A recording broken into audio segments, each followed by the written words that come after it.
Hello, how's it going, guys? Yesterday I made a video about the new update, and I did say in that video I was going to make a video on some good tips and tricks to do in squad bosses so you can stay alive longer and maximize your damage. Before we get into it, in the last video I made about the update, I said you can save your coins for the future event. I'm sorry, that was wrong information. You actually cannot save your coins. I found out about after I made the video, so I'm sorry for the wrong information. And please make sure to use all of your coins so they do not go to waste, because they will go away when the event ends. Anyways, now that this is out of the way, let's go ahead and get started on the actual video. So squad bosses. Squad bosses is pretty simple. You just get a team of 6 and then you just attack the squad boss, and the person who deals the highest damage will give the whole squad a reward depending on how much damage they did. So what is a good way to stay alive? Now, in my opinion, the best way to stay alive is Unohana right here. Everybody should be able to get her for free. If she's not on your server yet, she will eventually come and you can get her for free. If you just save all your coins from the full week you're going to get them, you should be able to get her 3-star for free. Now, even as a 3-star, she's going to help you out big time on the squad battles for many reasons. The first reason is she has high HP and defense stats, so she can tank pretty well on the front row.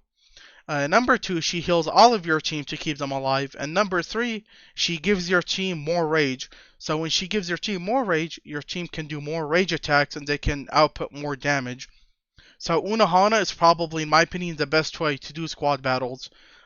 I recommend you pick her up so you can, get her to use for squad battles. Get her up, level her up, and use her in squad battles. She will be very helpful. Now, say you do not want to use Unohana. That is totally fine. There's other ways you can keep your team alive, and that would be using War Souls.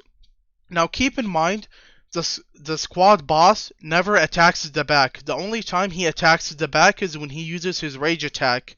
Most of the time, he's just attacking the front row. So you're going to want your front row to be tanky so they can survive so he doesn't get to the back row. So as you can see, I'm using 2 tanks here and Byakuya.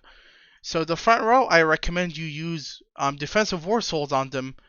For example, War Soul of Vigilance. You might not have the orange version, but you might still have the purple version, which still does the job. It's just to keep your front row alive. So the front 3 right here, you just want to keep them alive at all time, so he doesn't get to the back. Because the only time he hits the back anyways is when he does his rage attack.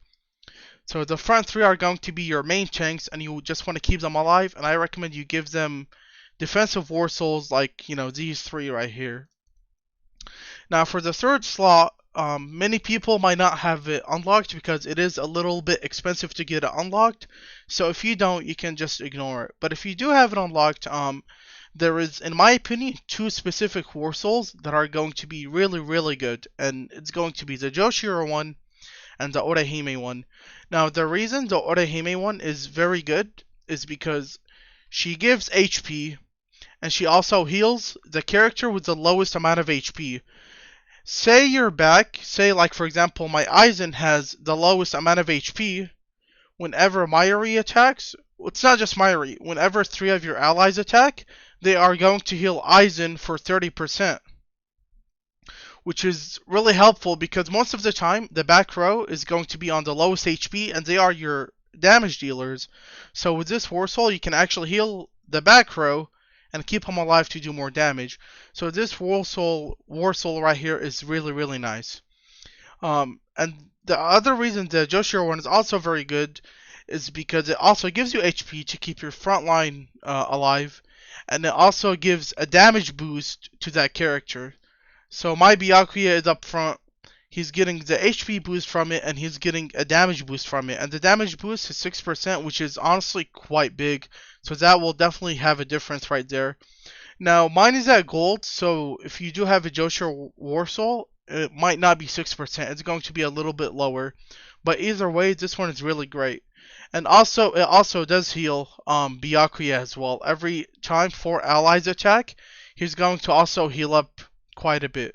So Orihime and Joshiro War Souls are very, very important. And like I said, the front row just needs to survive. So give them defensive war souls. That's what you should be paying attention on. Now for the back row, I'm running Aizen, Kenpachi, and Zangetsu, and as you can see here, I'm just giving them damage, nothing but damage. War Soul of Crit, War Soul of Rast, and War Soul of the Eye, because they're going to be your main damage dealers to get more rewards. So you do need them to stay alive, and that's where Unohana comes in. Unohana will keep them alive with her heals. And if you don't want to use Unohana, like I said, you can always use this one right here because she's going to be constantly healing the back row. So, like I said, most people might not have the third one unlocked, which is why you should go for Unohana, because you should go for her anyways because she will give you initiative. But even as a 3-star, using her in squad bosses is going to help you out very, very big time. And these are my recommendations to deal the maximum amount of damage. Please leave a comment if you do have any questions. And I did upload a video of me fighting the squad boss a couple hours ago. I will leave a link in the description for that video. But other than that, that's pretty much it. And please keep in mind this is my personal opinion. So, if somebody else tells you something else, it's totally fine. Everybody has their own opinion. Either way, please like and subscribe if you enjoy my content, and I hope you have a wonderful rest of your day. Thank you very much.